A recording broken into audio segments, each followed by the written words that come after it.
৩৬ জুলাই কিংবা ৫ই আগস্ট ২০২৪ বাংলাদেশের ইতিহাসের আরেকটি রেড লেটার ডে বা স্মরণীয় দিন। দীর্ঘদিনের শাসন, শোষণ আর নিপীড়নের পর বাংলাদেশ নামের রাষ্ট্রটি এদিন আওয়ামী ফ্যাসিজম আর ভারতীয় আধিপত্যবাদের করাল গ্রাস থেকে মুক্তি পায়। জন্ম নেয় নতুন এক বাংলাদেশ, যাকে অনেকেই বলেছেন দ্বিতীয় স্বাধীনতা কিংবা পুনর্জন্মের দিন। আন্দোলনের এই দিনভিত্তিক ঘটনা প্রবাহ নিয়েই ৩৬ জুলাই।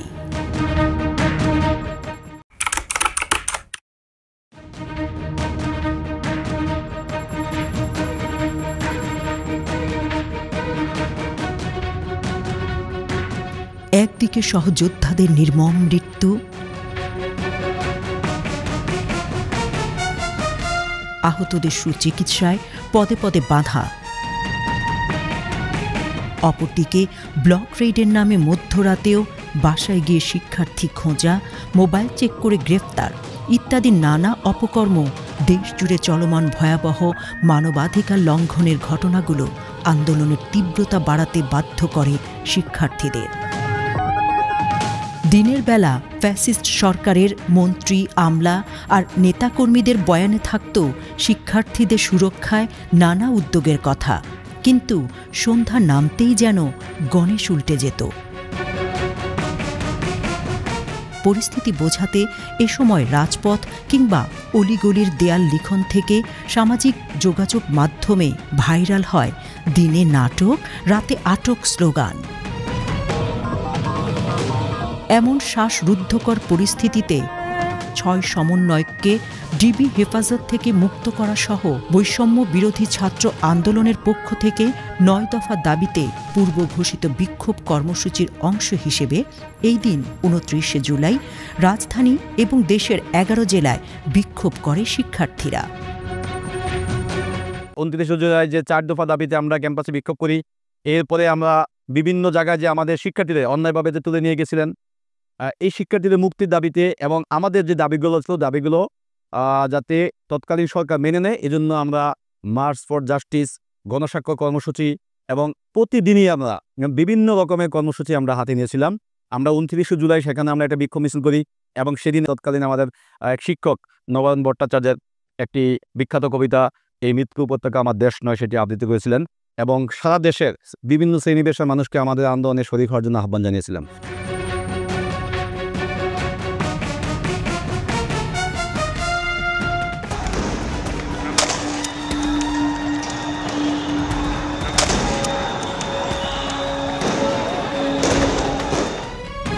মাটিতে র্যাব, পুলিশ, বিজেপি সেনা সদস্য আর আকাশে র্যাবের হেলিকপ্টারের নির্মম তৎপরতায় কোথাও বিক্ষোভ স্থায়ী হয়নি।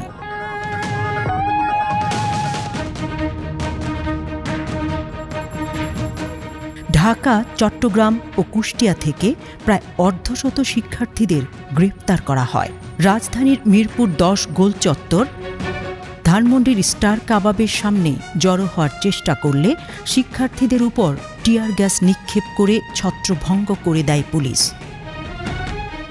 এদিন বিশ্ববিদ্যালয় শিক্ষক নেটওয়ার্কের পক্ষ থেকে শিক্ষার্থীদের উপর গুলি চালানোকে সরকারের ভুল পথে হাঁটার তুলনা করা হয়। ব্লক রেইড বন্ধ সহ ২ জন শিক্ষকের নামে শাহবাগ থানায় জিডির নিন্দা করা হয়। আমার কথা আমি বলতে পারবো না, আপনি তুলে নিয়ে যাবেন। প্রতিবাদ করতে পারবো না, ভিন্ন মত প্রকাশ করতে পারবো না, আপনি আমাদেরকে রাজাকার বলে গালি দিবেন। রাজাকার শব্দটা প্রকাণ্ড একটা গালি, যাকে তাকে দিবেন না। সাভারে জাহাঙ্গীরনগর বিশ্ববিদ্যালয় ক্যাম্পাসে বিক্ষোভ ও মিছিল হয়।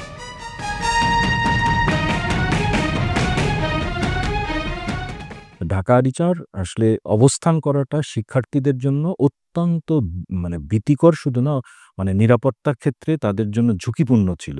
প্রকৃতপক্ষে এই ঝুঁকি দূর করার জন্যই আমরা কোনো সময় তাদের পেছনে, অর্থাৎ যেই গেটে তারা যাচ্ছে তার আশেপাশে, অথবা কোনো সময় তাদের সাথে সামনে, একাধিকবার হয়েছে যে বিভিন্ন সময় আমরা হয়তো ৭ জন ৮ জন থেকে শুরু করে 50 জন মতো শিক্ষক আমরা বিভিন্ন সময় এই শিক্ষার্থীদের সামনে দাঁড়িয়ে থেকে দেওয়াল তৈরি করার চেষ্টা করেছি, যে যাতে আমাদের একজন শিক্ষার্থীকেও কোনো প্রশাসন কোনোভাবে কিছু না করতে পারে। প্রত্যেকটা দিনই আমাদের ছিল যে আমাদের কাজটাই হয়ে গেছিল এরকম, ঘুম থেকে উঠতাম, উঠে মেশিনের মতো বেরিয়ে পড়তাম।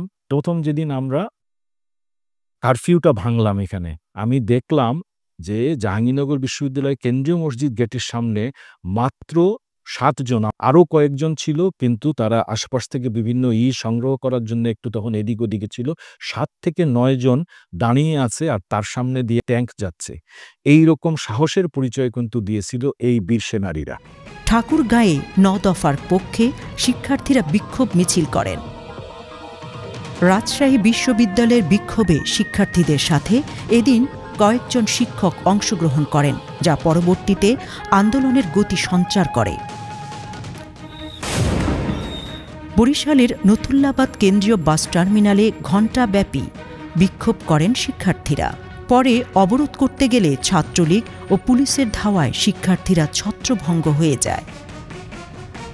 বরিশাল বিশ্ববিদ্যালয় ও কুমিল্লা বিশ্ববিদ্যালয়ে আওয়ামী লীগ ও ছাত্রলীগের নেতাকর্মীদের হাতে মারধরের শিকার হয় শিক্ষার্থীরা। কুমিল্লায় বিক্ষোভে যাওয়ার সময় শিক্ষার্থী গুলিবিদ্ধ হয়। চট্টগ্রামে শিক্ষার্থীদের ছত্রভঙ্গ করতে সাউন্ড গ্রেনেড, টিয়ার শেল ছুড়ে পুলিশ। ওই দিন প্রবর্তক মোড়ে আমাদের সকাল 10টায় আমাদের মিছিল ছিল। সকাল 10টায় আমরা শুরু করতে পারি না, 10 মিনিট পরে 10:10 আমাদের মিছিল শুরু করতে হয়। আমরা প্রায় 5 থেকে 10 মিনিট আমাদের মিছিল স্লোগানগুলো কন্টিনিউ করছিলাম।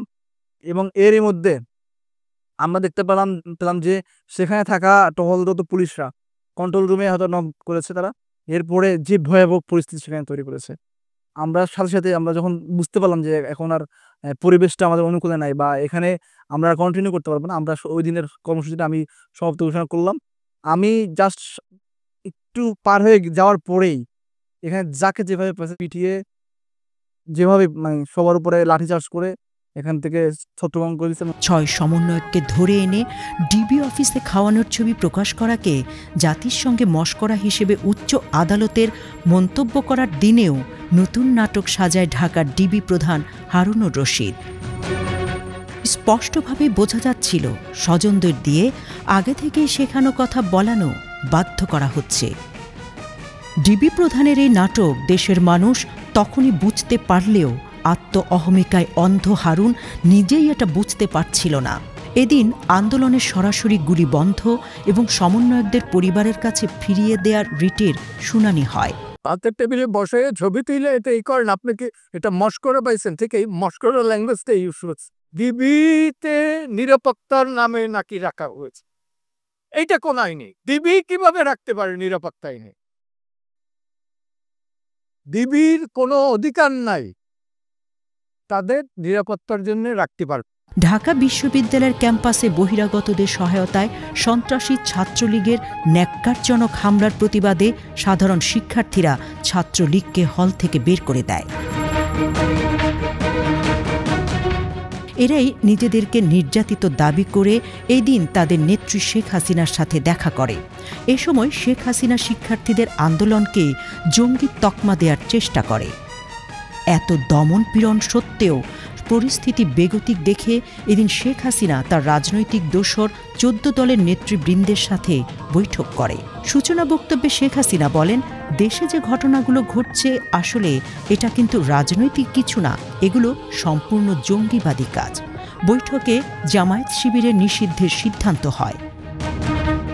এর আগে আগুনে পোড়া বিভিন্ন সরকারি স্থাপনা পরিদর্শন শেষে দলের সহযোগী 14 দলের দোসররাও একই সুরে কথা বলে। এদিন মন্ত্রিসভার বৈঠকে শেখ হাসিনা বলেন, আপনারা পরিস্থিতির উপর তীক্ষ্ণ নজর রাখুন, চোখ কান খোলা রাখুন, সামনে আরও অনেক কিছু ঘটবে।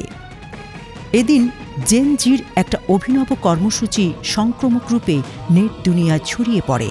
কর্মসূচির নাম স্পষ্ট বিবৃতি।